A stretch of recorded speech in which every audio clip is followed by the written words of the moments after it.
Hello viewers, বরাবর প্রতিদিনের মতো আজকে ভিন্ন ধরনের একটি ভিডিও নিয়ে হাজির হয়েছি। গোপালগঞ্জের মুকসুদপুরের ছোট বনগ্রাম বাড়ি নামে এই জায়গাটি পরিচিত।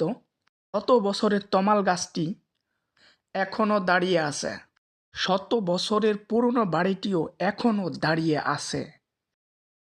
পুরো বাড়ির ডিজাইনটি দেখাচ্ছি। অনেক দূর দূরান্ত থেকে এই বাড়িটি দেখার জন্য আসে। বাড়িটির নকশা ডিজাইনটি খুব সুন্দর ও চমৎকার। যেমন সুন্দর তেমন ভয়ঙ্করও বটে।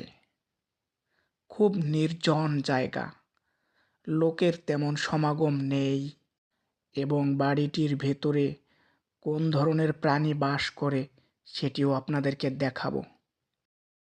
তবে বাড়িটির আশেপাশে পরিবেশটা খুব সুন্দর, পরিষ্কার ও পরিচ্ছন্ন, মনোমুগ্ধকর দৃশ্য। তবে চলুন বাড়িটির আশেপাশে কি আছে সেটিও দেখে আসি। বাড়িটির পাশে আছে ছোট্ট একটা পুকুর, অথবা অনেকেই দিঘি নামেও চেনে। এটিও খুব সুন্দর। এখানে পদ্ম ফুলও ফোটে।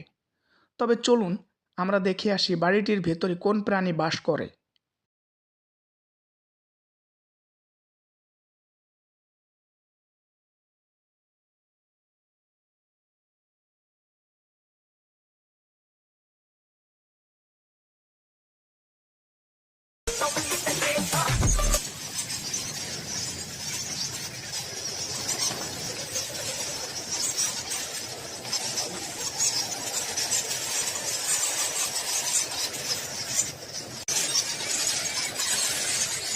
তবে অনেকেই এখানে বলতে পারেন এগুলো কি। এগুলো হচ্ছে চামচিকা অথবা বাদুড় নামে অনেকেই চেনে।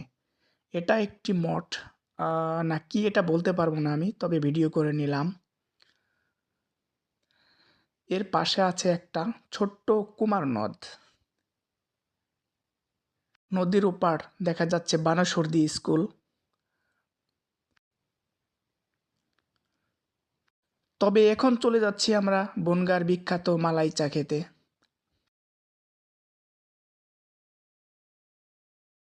এখানে কয়েক আইটেমের মালাই চা তৈরি করা হয়, অথবা বিভিন্ন ধরনের চা পাওয়া যাবে।